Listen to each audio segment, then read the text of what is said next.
Hey, what's up guys? It's Pedro here from noobcoder.com.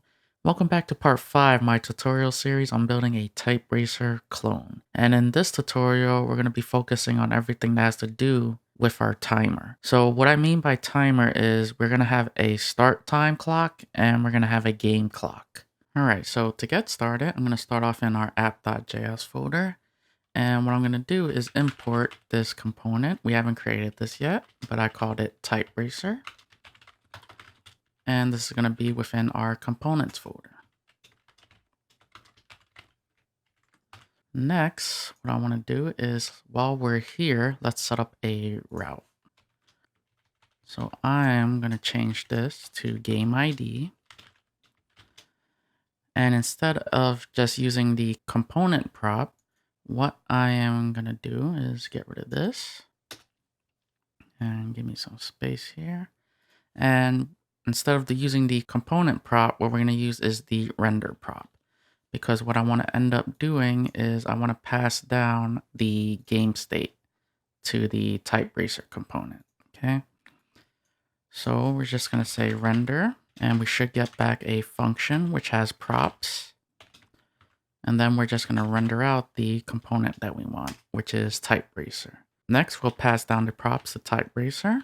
So we use the spread operator to copy that over. And to fit it all on the screen, I'll give myself a new line. And here is where we could pass the game state as a prop. So we'll just say game state. And we'll set that to game state. Okay, so let's close that off. And we are done with this. So let's save this. Let's hit Control B. Let us go to the components folder and let's create this file. So type racer. And let us do all the boring React stuff. Let me just get rid of that. So let's go ahead and import React.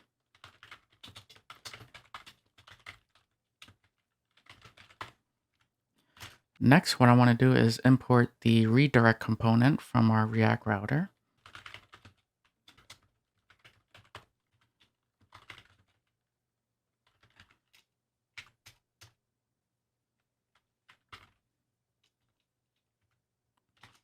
Next, we're going to import two components that we haven't created yet. The first component is going to be the countdown component.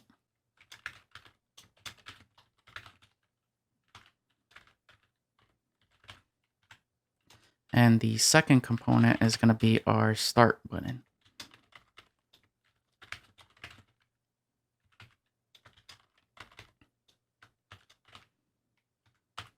So the countdown component is going to display the countdown. So we'll have a countdown for when the game starts, and we'll have a countdown or a timer for how much time is left for the user to type out whatever he has to type out.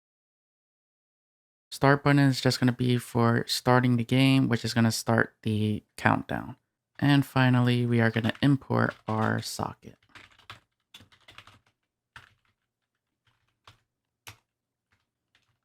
So now let's declare our functional component. And we should get back the props, but what I want to pull out is the game state. Next, let's just export this. All right, so from here, what we're going to do is we're going to pull a couple things out from our game state. So we'll say const, and we are going to pull out the ID, and we are going to pull out the players array. Okay. Next, what we're going to do is at the current moment, players is going to contain all the players within the game. I want the actual player, that's us, that's playing the game. So I don't want all my opponents. I want myself. So what I'm going to do is I'm going to say const player, and we're going to define a function called find player, and we're going to pass in the players array. Okay. So in order to find ourselves, let us come up here and we'll define our function up here. We'll say const find player, we should get the players array. And all we need to do is return players.find, and we should get player. And we want to return the player that matches our socket ID. So player.socket ID is equal to socket ID. So this is just going to return the player that matches the socket ID. So if you don't remember, if we go down to models, game, we save the socket ID into our player object. So we're just checking to see if our player socket ID actually matches the socket ID. That means that this is us then. Okay, so we get that back. And then from here, we could do a test. So I'm going to test if ID is equal to empty string. And if it is equal to empty string, that means that this user that's on this page did not go through the join game page. So what we're going to do is redirect them. So we'll say return redirect. And I'm just going to send them back to the home page. Next, let's write some JSX. So we're going to do our return. And within here, what we're going to do is wrap this within a div. And we'll give this div a text center. And we're going to put our two components that we're going to be creating within this tutorial. So our first component is going to be the countdown. And we're not going to pass anything within there. Our second component is going to be the start button. And what I want to pass in for start button is our player. And we're going to pass in the game ID.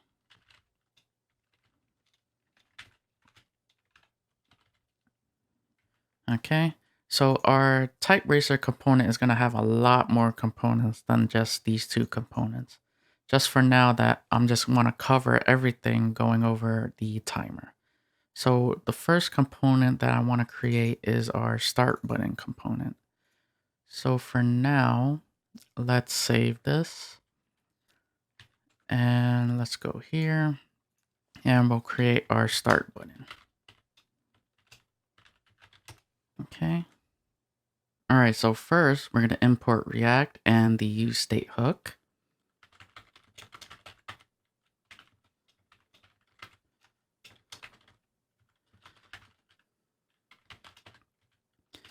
And we're also going to need our socket.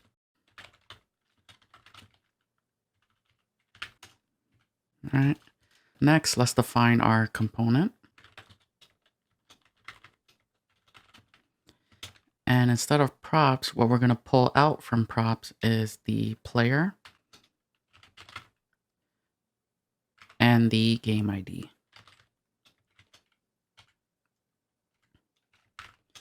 Okay. All that's left to do is let us export this for now. All right, so the whole point of the start button component is I only want this button to be visible if the player is the party leader. So in other words, did this player create the game? So first, we're going to use our useState. We're going to declare show button state.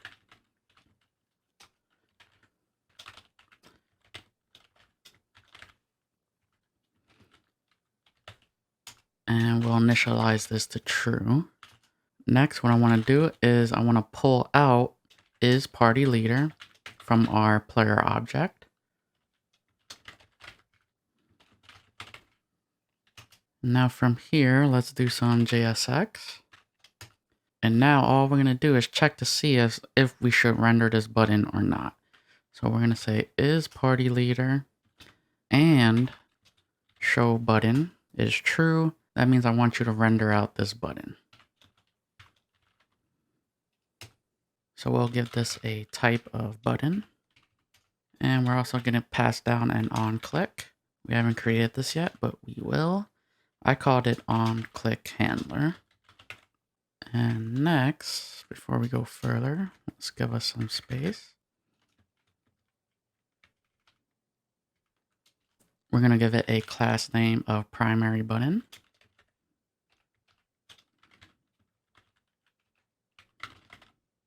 And we could close this. And I just called the button start game. Okay. Otherwise, what we're going to do is we are going to render null. Okay.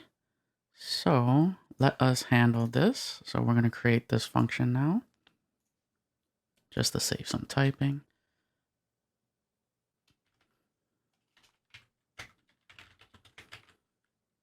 And we should get the event object back. Okay, so now from here, all I want to do is I want to emit an event to the server. So I'm going to say socket.emit, and the event I'm going to emit is timer. And this is also going to send back the player ID, and we're also going to pass the game ID. Next, what we're going to do is we're going to say set show button to false. So the idea of having this flag here is I only want the party leader to be able to click this button once. Once he clicks it, emit this event, and then hide the button from this user. Okay. So we can save this for now, and let's go ahead and see if we can run the code, see if it's working so far. So I'm commenting this out because we haven't created our countdown component. So we'll save this and let's see what the server gives us. So we got 2 of these once again. So this is the party leader. I create a game, hit my nickname, hit submit. I get the start button. Now we haven't did anything on the server side, so there's no point of testing that out. But let's click join game. And let's see if this button shows up for this user. So we'll paste that there, hit a nickname, and we don't get a button. That's because this player isn't the party leader, okay? So that functionality is working. All right, so now that we got that out of the way, let us move on to our countdown component. So let's create this new file. We called it countdown. And let's close this. And first thing we're going to do, always import React. And we are going to pull out the useState hook. And we're also going to pull out the useEffect hook.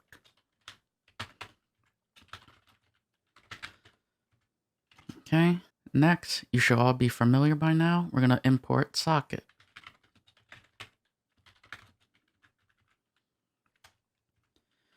Okay. Now we'll just declare our component. And we're not going to be pulling out anything, so we'll just say props. Let us export this.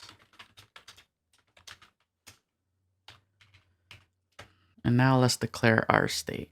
So we're only going to have one state here. We're going to call this timer.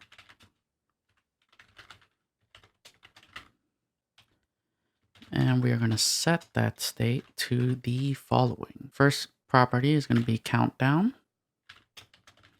And we'll set that to an empty string for now. And we're going to have a message property. Okay. Next, what we need to do is attach our listeners using the useEffect hook. So we'll say useEffect. We'll get a function. And we'll have an empty dependency array. So the first listener we're going to attach is socket.on, and I called it timer. We should get a function with the data, and all we're going to do is set the timer to that data. Okay. The next thing we're going to listen for is the done event.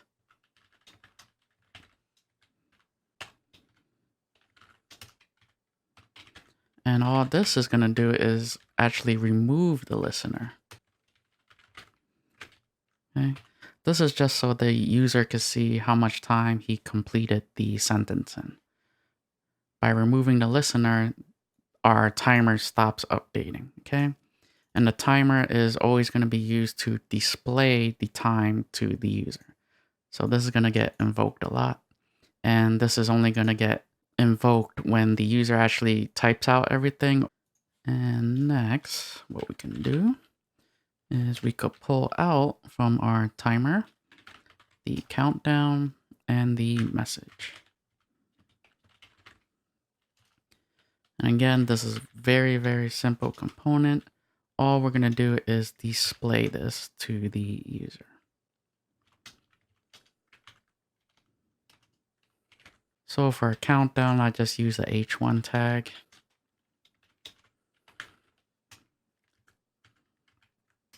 And for our message, I just use the H3.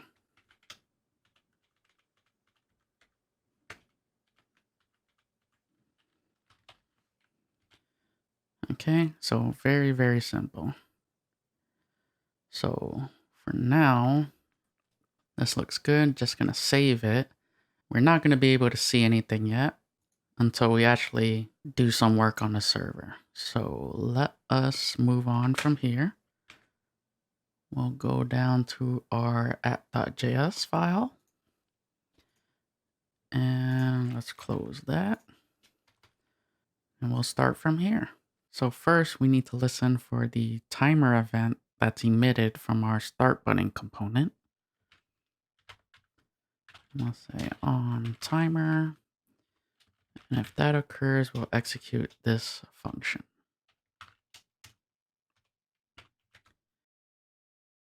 And we'll do some destructuring here. We should be getting back the game ID and we should be getting the player ID. Okay, so first what I'm going to do is I'm going to define a countdown. All right, so first what I'm going to do is I'm going to define a countdown and I'll set this to 5. So this is 5 seconds until the game starts. So that's our countdown. You can set this to whatever you want. Next, we'll get the actual game.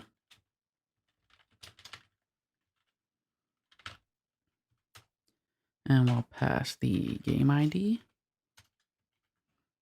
Finally, we need the actual player who made this request. We need to make sure that this player is the party leader.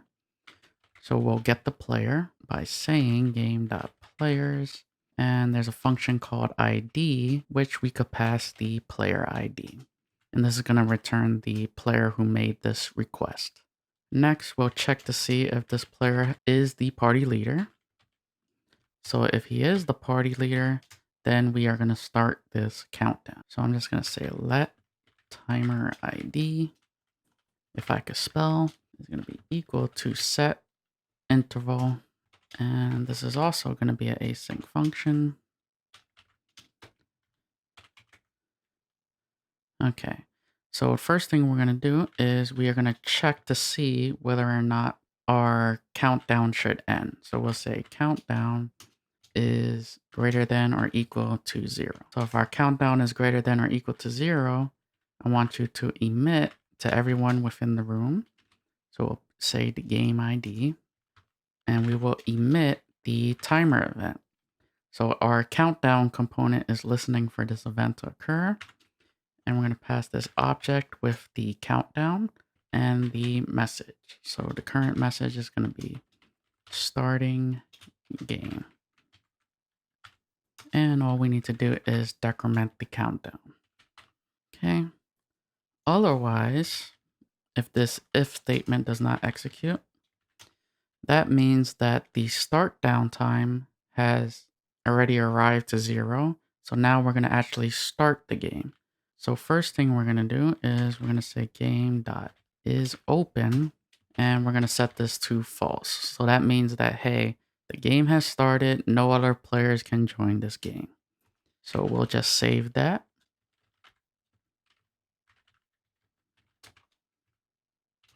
And next, we haven't created this function yet, but we will. We're going to say start game clock, and we'll pass in the game ID. And we're also going to need to clear the interval, and we'll pass in the timer ID. Okay. So before we move any further, I think we have enough to test this out. So except for this part, which I'll comment out now, let's save this. I'm going to bring up the terminal. I'm going to restart our server side.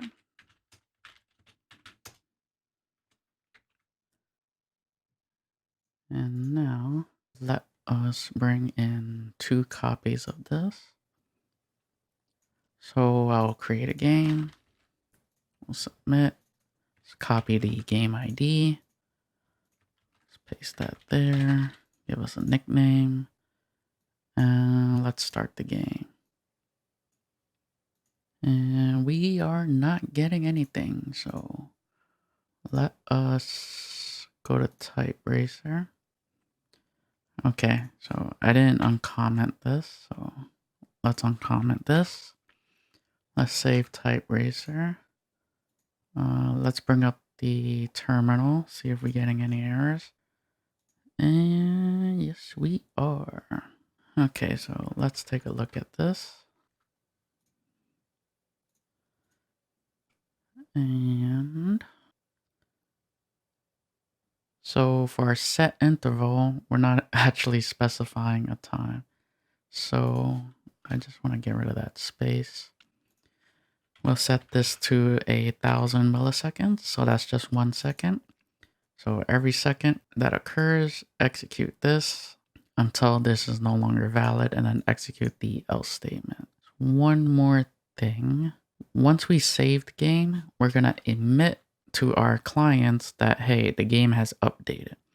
So we'll say io.to the game ID, and we'll emit update game.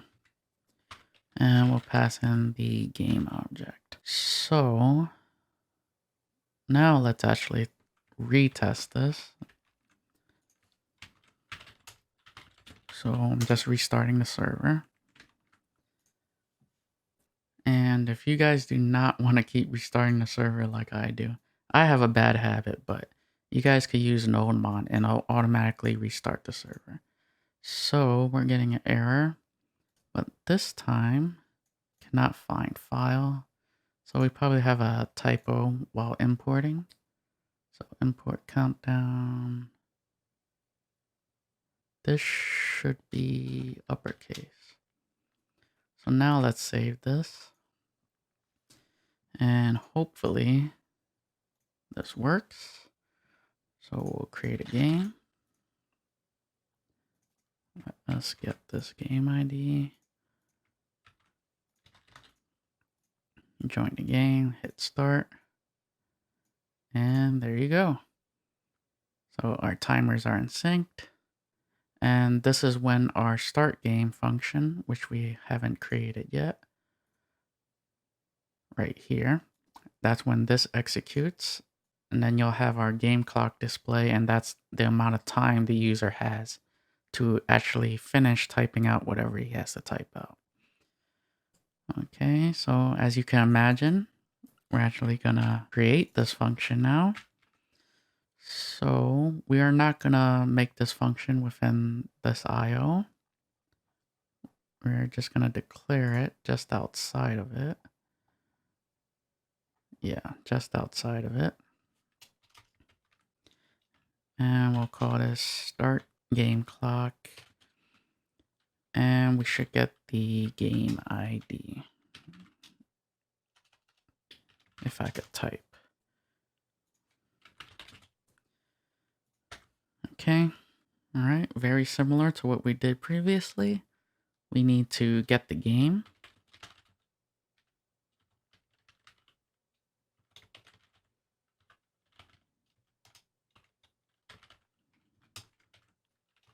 But this time we need to update the game to have the start time. So now we're officially starting the game. So we'll set the start time to a new date object. And we're going to say get time. Now get time is going to return the time in milliseconds. Next, what we'll do is we will save the game.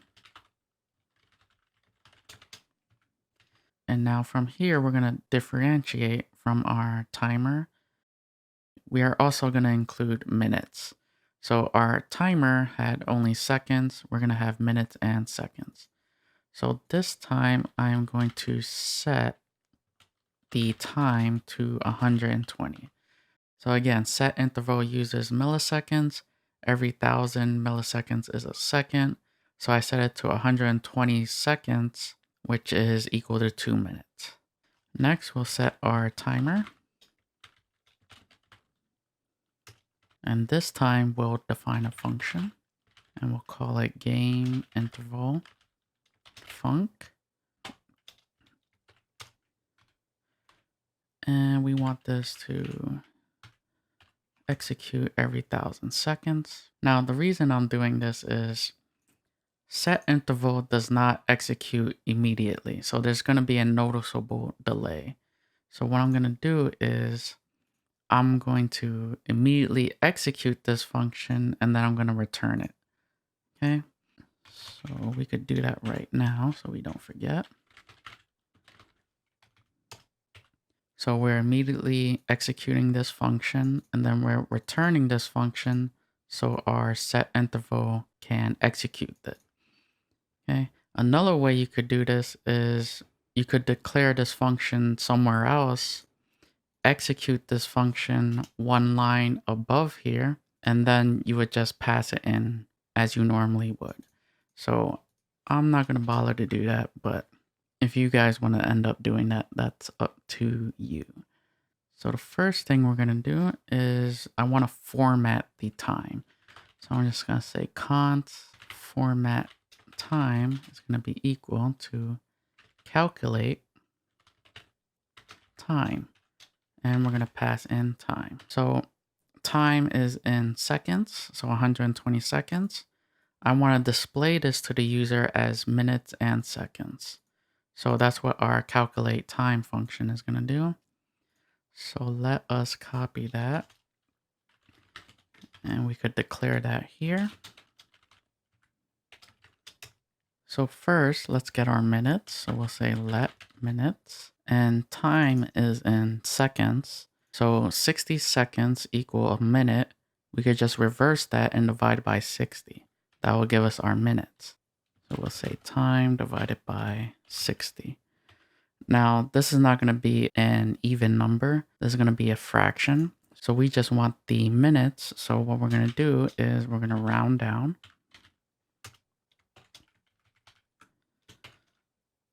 And that should give us a whole number. Next, we need to get the remaining seconds. So we'll say let seconds. And in order to calculate that, we just use the modulus operator. Okay.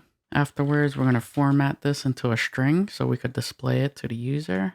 And we'll just display minutes.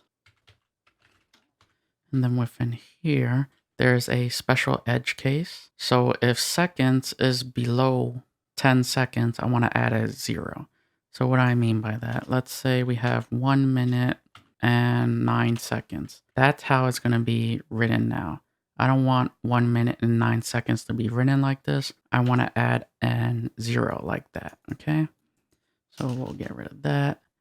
And we could test this out. So we could say if the seconds is less than 10, what we want to do is add that 0 ahead of seconds. Otherwise, we'll just say seconds. Okay. So that is our calculate time. So now, since we have our time, we're going to do it like we did before. I'm going to say if time is greater than or equal to 0. What we're going to do is we're going to emit to everyone within the server a timer event. And we're going to pass our countdown. This time we called it format time. And we're going to pass our message that we want to display. So we'll say time remaining. Okay. After that, we're going to decrement time. And this is going to keep executing until we reach 0. So now that I'm looking at this, we can actually put this format time within this if statement. And afterwards, if our timer hits 0, that means the game's over. So what we need to do is we need to get the timestamp of when the game ends. So we'll say new date, and we'll say get time. So this is going to give us the time in milliseconds once again. So I want to be able to use async await once again, but since this function is not an async function, what I'm going to do is I'm going to declare an anonymous asynchronous function, and we're just going to immediately execute it. So we'll just wrap everything within parentheses. And we'll just execute it. So now the first thing we need to do is first we need to get the end time timestamp. So when the game ends. So we'll say let end time is going to be equal to new date. And we're going to say get time. So this is going to give us time in milliseconds once again. Next, we need to get the game. So we'll say let game is equal to await game.findById. And we'll pass in the game ID. Afterwards, we're going to pull out the start time. And we'll set the isOver flag to true.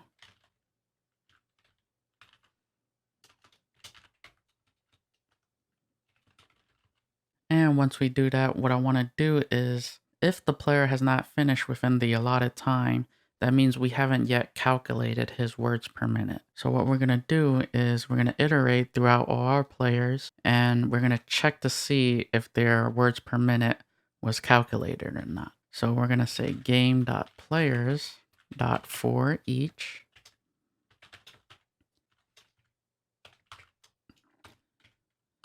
And we should get players, and we should get the index, okay? So how do we check to see if their words per minute were calculated or not? We'll say if the player dot words per minute is equal to -1, that means we haven't calculated yet. So just as a reminder, we go to our models. Words per minute by default is set to -1. So if it's -1, that means we haven't done anything yet. Okay. So we'll close that. Next, we'll just calculate it for them. So we'll say game.players, and we'll use that index that we got back. And what we're going to do is set their words per minute to calculate words per minute. And we're going to pass in the end time, the start time, and the player. Okay. And obviously we haven't created this function yet, but we will. So let's actually create it now. We'll come down here, we'll say const, calculate that, and we should get the end time, the start time, and the player. Now from here, we need to get the number of words that the player has typed out. So we'll say let num of words, and that is going to be equal to player.current word index. Okay, so if the player is at index 0 within the words array, he typed 0 words. If he's at index 5 within the words array, he typed 5 words. Next, what we need to do is calculate the time in seconds. And time in seconds is just going to be the end time minus the start time. And this right here, since end time and start time is within milliseconds, we need to convert this into seconds. So in order to do that, we'll just divide by 1,000. So this is going to give us the time in seconds. Next, what we need to do is we need to convert time in seconds to minutes. We want words per minute. We don't want words per second. So we'll say time in minutes is going to be equal to time in seconds divided by 60, because there are 60 seconds within a minute. So that will give us minutes, And next, what we're going to do is just calculate the words per minute. So we're going to say math.floor. So we're going to round down. And we're going to have number of words divided by the time it took to type it out. So that's going to give us words per minute. And we are just going to return WMP. Okay. So I actually forgot the arrows here. So that's fine for now. So we find a player who hasn't calculated his words per minute, and we calculate it for them. Next, what we need to do is we are just going to save the game.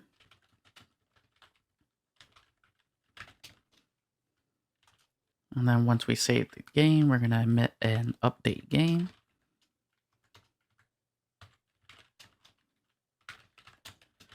And we're just going to pass the game. And last but not least, we need to clear the interval. Okay, so now is the moment of truth. So let's save this. Restart the server. This says await is only valid in async functions. Line 81. Oh, forgot to make this async. That's fine. Restart the server. And let us see if this is working. So bring that over here. And we'll bring another one here. Let's create a game. Let's join the game. And now let's see if this is working. So our start clock is working. We already know that. And now our game clock is working. So I am not going to sit for 2 minutes. I just wanted to make sure the formatting is correct. Just for the purpose of this tutorial, I'll make this 5 seconds as well. So now let's restart the server and do this all over again.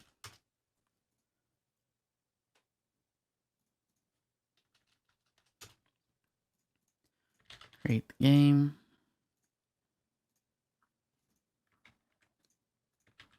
Save that. Give it a nickname. Start the game. And let us see if our update game is executed. So we have one update game. We have 2 players, and you notice that the game is over.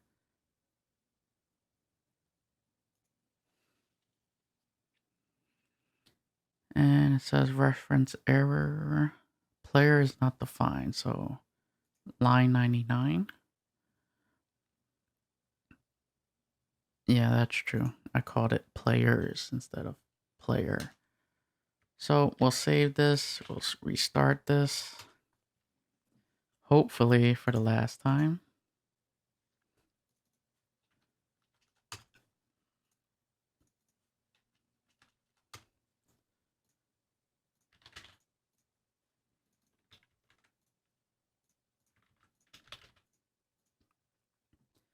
Okay, we'll start this. Let's see. We got 2 players. All right. So now is open gets updated. Is false now. And you can see once the time runs out, is over is true. The game is over.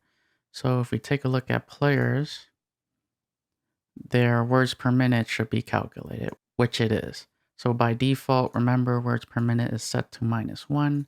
Since we're not actually typing anything, it gets calculated down to 0. So our words per minute calculation is working. Our time format is working. Our timers are working. So this is where I'm going to leave off. And I'll see you guys in the next tutorial.